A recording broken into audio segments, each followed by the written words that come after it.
Amid hollers and spontaneous applause, no less than a very excited Prime Minister Stephen Harper announced that a ship from the fabled Franklin expedition had been located. Why do we apparently care so much about a British ship lost before Confederation in an area of Canada that most people never have nor will encounter? Well, our next guest might have an answer for that. Here's John Geiger. He's the Chief Executive Officer of the Royal Canadian Geographical Society, and we welcome you to this place on the end of what has been, I'm sure, an extraordinary week for you. Thank you, Steve. It's great to be here. How's it been? It's been a bit of a roller coaster ride. I woke up on Monday, off Cambridge Bay on a ship, and the next morning I was at a news conference with the Prime Minister. So it's been very busy and fun, and that's a pretty it's a great week. moment. It's a great moment for Canada. Well, tell us, because not everybody obviously is up on this story. So what exactly did you find? Well, as you know, in 1845, Sir John Franklin set off in pursuit of the Northwest Passage and scientific and geographical knowledge. And the two vessels vanished around 1848. The Inuit, of course, reported them, and there's great Inuit oral tradition around the disappearance of those ships. But they weren't seen by any Europeans, certainly after Franklin's men deserted those ships or abandoned those ships in 1848. So we have one of Franklin's ships. How do you know? It's absolutely, there was a very close analysis using ROV to look at all the detailing. We've got the plans for the two ships, and we haven't been able to distinguish which one it is because they're very, very similar, but there are some characteristics that make each unique. So we will figure that out likely in the next few days, but certainly there's no doubt that this is a Royal Navy vessel of that type, of that period, and there's only one person who was up there, and that was Sir John Franklin. So sadly, there's no nameplate on the ship saying, here's who I am. There may well be. There may be things inside, of course. What's amazing is how well preserved the ship is. It's strikingly well preserved. So there may well be artifacts and other things that have the name on it, but they may have also been carrying items that were on the other ship. So, we have to be careful to make sure we get the correct ID. Two schools of thought on this, I guess. Number one, you might never ever find it despite the effort. Number two, with technology, it was only going to be a matter of time. Which camp are you in? Well, it's just, nearly 170 years of searching. And, in modern times, using technology, using sonar, no find. So I was very hopeful, and this year it was just the capability we brought up there. There were so many vessels involved. There's so many sonar. It's really cutting edge technology. I thought that we were going to be able to cover a lot of ground. So obviously the probability of find increased, but it was a little bit like looking for a needle in a haystack. As you consider the following checklist: better technology, a climate which might be more felicitous to looking today as opposed to back then, geopolitical considerations. Which of those would you say was most important in terms of this find? I think it was, it was oddly a combination of all three, if I can say that. Certainly the geopolitical considerations are there. And explain what you mean by that. Well, the interest of the federal government. I mean, the federal government made this a priority. They made this happen. There were 13 different agencies of the federal government, including, of course, Parks Canada, which led the project, and then also private sector partners that the federal government opened the door to, Royal Canadian Geographical Society and some W. Garfield Weston Foundation, Arctic Research Foundation, that's right, Jim, One Ocean Expeditions, may as well say them all, and Shell Canada allowed us to help and contribute, resources, knowledge, and so it was a very formidable project, and that relates to the federal government's interest in Canadian presence in the Arctic, and obviously the climate is changing. It's a different world up there than it was in Franklin's time, where he encountered multi-year ice in Victoria Strait and was beset in this. It was a so-called Little Ice Age. It's not the Little Ice Age now in Canada's Arctic. So obviously having a Canadian presence there is important, and there's great symbolic value to the Franklin expedition. It talks to Canadian about our heritage, and we didn't end up in the Arctic or controlling the Arctic by accident. We are inheritors of a tradition of exploration there. Stephen Harper gets hammered a lot in the media. So is this one of those occasions where you can say, without his interest, it's not likely this would have happened? I think that's absolutely the case. He's been hammered even over this. I mean, I don't think you can ever, when you're in that job, no matter who's in that job, you're always going to get hammered. So of course, even now, it's like he's exploiting the find to advance some sort of sinister agenda. In fact, I think there's a real deep and sincere interest there, and it does speak to the government's interest in the North. So, who was Franklin? Well, Franklin was great figure of his age. He was a rear admiral and, of course, a knight of the realm. He had been a governor of Tasmania, Van Diemen's Land in his day. He had been an explorer, an overland explorer with mixed results. He had undertaken one overland expedition across Canada's Barren Lands and had lost half the men that were with him, and there were all sorts of rumors of cannibalism. He became known as the man who ate his own boots during that expedition. But then he went back and had a second expedition overland again, very successful for the Royal Navy. And so he was really contributed a great deal to our knowledge, our geographical knowledge of the Arctic and the mainland coast of Canada. I was going to say, in Canada, among those who follow this, he's certainly a legendary figure. Is he as much so in Britain? I would say less so. I mean, there is a statue to him in London, and there's, of course, in Westminster Abbey, there's a memorial. Though when I went to look at it a number of years ago, it was behind some construction material, so I had trouble locating it. He's not a household name in Britain in the way that, say, Shackleton is, but I suspect that's in the process of changing now. Here's the question I think a lot of people want asked, and that is, this happened before we were Canada. It's not a Canadian ship. He's not a Canadian guy. Why apparently so much deep interest and concern about what could be classified really a British rather than a Canadian story? Well, first of all, it is just a great exploration mystery. The fate of the Franklin expedition has been one of those mysteries that has hung out there for 17 decades. So there's global interest, I think, in the story. So it isn't just a Canadian story. Obviously, it's a story that belongs to. I've been contacted by German media. It's just truly global story. But more than that, of course, we did inherit the results of the British charting of the Arctic archipelago.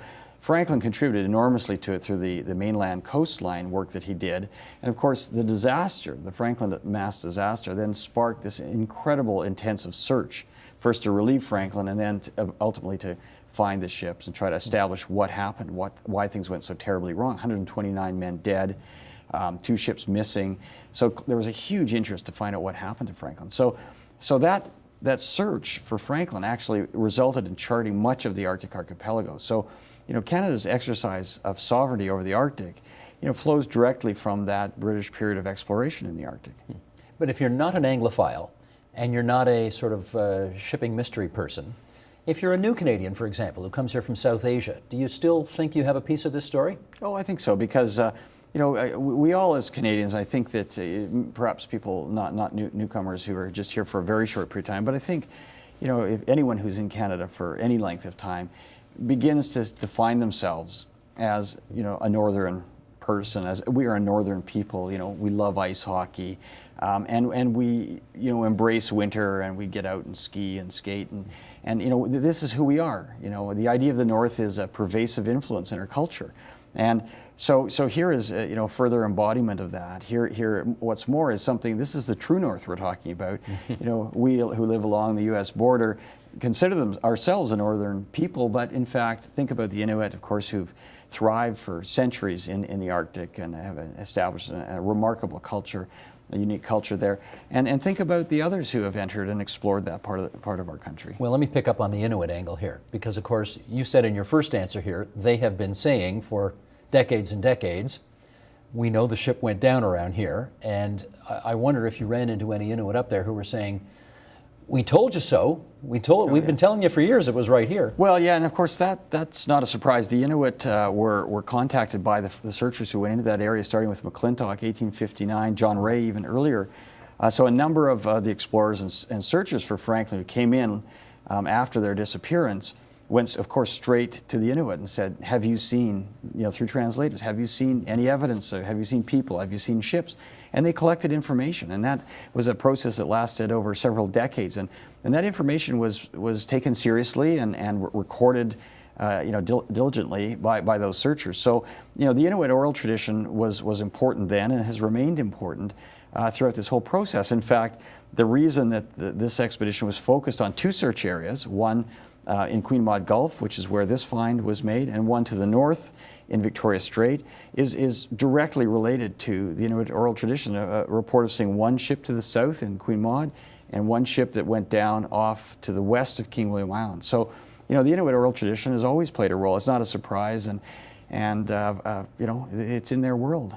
And I think was this find in Leona Aglukkaq's riding? This is a cabinet minister in Stephen Harper's government? Well, she's right there in Joe Haven, so it's pretty close, she's isn't I think she's the nearest community, or certainly one of the very close communities, and it's the only community on King William Island where the expedition ended in mass disaster. So this is right in her backyard, and I know she was up there hosting a community celebration this week over the find. Do you think that this example will make us, I don't know how to put this other than just to say better listeners in the future, since they have been telling us for a long time where it's at? Well, I mean, I think we have to listen to the Inuit. We have to, they're the people who are of the land. They live there. They've lived their lives there. Their ancestors are from there. So I think that is a lesson we always have to keep in top of mind. We tend to not listen to our Aboriginal countrymen, and they're I think it's often tragic results. So I think that this is maybe another illustration of that. But my point is that they were listened to, their stories were recorded. There's no controversy here, and our research was founded on the information that was gleaned from those earlier conversations. Since you were just up there, perhaps you can tap into some of the local knowledge on this one too. It is not often that Southerners in Canada are really turned on by something that happens in Northern Canada, in the true North, as you put it. What do Northerners think about all this excitement that they've generated for the folks down here? I think there's tremendous pride and excitement, and we're hoping the Royal Canadian Geographical Society and our educational wing, which is Canadian Geographic Education, are really hoping to seize on this and to build bridges between the southern part of the country and the north. We have plans for a map that will be trilingual map, including Inuktitut. So we want to have lesson plans that involve the Inuit and reflect the Inuit and their experience. This is a wonderful opportunity to go beyond history, as important as it is, go beyond geography, as important, especially to me, geography is, but to look, at what's going on in northern Canada at this moment. What about the science? What about Arctic northern science? What about climate change? What about the future economy of the North? What about development, jobs, and the quality of life for people living in the North? So there's so many things that arise from this, and it's an opportunity really because of this attention to focus on some of those conversations as well. Just in terms of climate change, though, I mean, we have been hearing stories for a long time now about how the North seems to be melting, and yet when you were up there, not the case, right? Well, that was such a shock and surprise. We had forecasts, of course, that and the experience of the last 10 years is that Victoria Strait has been devoid of ice in the period that we were up there. Nearly 3 weeks we were in the theater, as we call it. We got there and there were 8/10 ice. Well, our ship needed an icebreaker to get us down to the southern part of Victoria Strait. You didn't expect that? Did not expect that. It was, and the ice remains there. I was looking at the ice charts this morning, and the ice is still there. So it's gradually diminishing, but the onset of winter is just about begun. So, it may well be that there's not an ice-free summer at all in Victoria Strait this year, which is really a complete reversal of what we've seen in recent years. Can you also help us understand, I guess starting with Diefenbaker, Prime Minister in the late 50s, early 60s, there's something fascinating about the North that even though 99% of Canadians will never go there, they'll never look at it with their own eyes, and yet it does seem to hold some kind of fascination. I mean, the Prime Minister clearly is on top of this as well. You can see it in him. He's really turned on by it as well. Yeah. What is it? Well, I think it's just, the interesting thing is Canadians travel the world seeking, experiences, unusual experiences, seeking geography that's different from what they know at home. So they end up in the distant corners of the earth. But what's really striking is that Arctic Canada is about as different a place from what Southern Canadians are used to as they will ever experience. It's an absolutely, I just love it. I've spent a lot of time over the years in the Arctic. I've done field science in the Arctic. I've traveled extensively in Nunavut particularly, and it really is one of the special places on our planet. Hard to get to, though. It's very hard to get to, and it's costly to get to. It's a very fragile part of the world too, and it's one that is being affected by some of the changes that we're seeing, globally, but all these iconic species that exist up there, like the polar bear, of course, walrus. Did you see any when you were up there? Oh yes, many polar bears, and who look very healthy, but again, it's an area that's vulnerable, and it's Canada, and we have a really great responsibility. So, I think you're right, starting with Prime Minister Diefenbaker, but certainly this government has placed a real emphasis on the North. There's been large areas set aside for parks, and there's talk about, of course, development in the North, because there's going to be employment, and the world is going to be looking at the resources that are in Northern Canada as well. So we have a real responsibility there. The way you just described it, though, with these almost mystical qualities, anybody who is living in Southern Ontario has, if you've never been there, you have no clue what it's like. I've never been there, and I'd love to go someday. Does all of what you've been involved with demystify somewhat what's going on in the true north of this country? And is that a good thing if it did? I don't think it does. In a way, I think it almost enhances it, especially this. I mean, this story to have, a. On the one hand, I think it focuses interest on this mystery, and it's an enduring mystery because we only have half the story. We only have one ship, so part of the story is not told. You still want to find that other ship? Oh, I still want to find that other ship, and I think Parks Canada is very keen to find both vessels. I think until we have both vessels, we won't have that complete story. So there's that. So and the whole mystery associated with Franklin is now going to become very well known again in schools and among Canadians, people all over the world. So the mystery is there. The allure of the North is there. And, the rigors of the climate, the awareness of that, I think, is there. But what we need to do is we need to go beyond that and talk about some of these other issues. The Inuit, are great people who've lived and survived and often thrived in that landscape. But it's a culture that's under stress because of changes obviously globally, and there's economic development likely to occur. So already you're seeing major mining developments occurring in the North. All these are having an impact. They're providing jobs, but it's an area of the country that we really need to pay attention to. No disrespect to your organization intended, but you're not on the front page of the major newspapers of the country every day. That's right. But you were this week. Yes. Has this been the best week for the Society, maybe ever? I certainly think it is. I mean, we were founded in 1929 by a great Canadian Northerner, Charles Campsell, who had been Commissioner of the Northwest Territories. We've had a love affair with the Arctic and with all parts of Canada ever since. Our magazine, Canadian Geographic, was founded as the Canadian Geographical Journal in 1930. It's still, the third best read magazine in the country. I think we've sort of got this love affair with Canada that we've had from the very beginning. But I don't think we've ever had the profile, the attention, and the opportunity that we have organizationally right now. And so my job in the next week and a few weeks is to really try to make something of that. We have 11,500 teachers in our schools across Canada. These are teachers who on their own have joined Canadian Geographic Education, signed up, and they want to access the materials that we produce, which are curriculum, designed with the curriculum across the country in mind, and so it's really a critical role that we play in feeding information, assisting those teachers, these wonderful educators who want their kids to understand their country, who want them to understand, our history and our geography. So. I think we play an important role. I'm very, very happy that we've got suddenly this spotlight on the Society.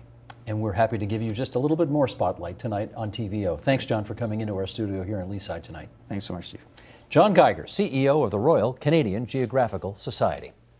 And just one more thing on tonight's topic. In December, TVO is going to bring you a 10-part documentary series called The Polar Sea. Beginning December 1st, 9 p.m., right after the agenda, the series follows an expedition through the legendary Northwest Passage. We got a little sneak peek right here. Have a look.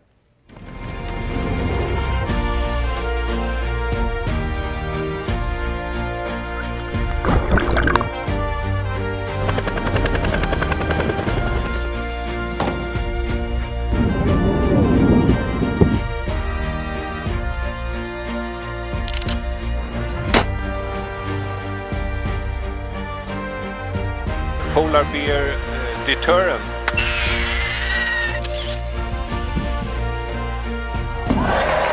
It doesn't bother me here, the global warming. Prime Minister of Canada. It's holding. That's The Polar Sea, coming in December to TVO. Support Ontario's public television. Donate at tvo.org.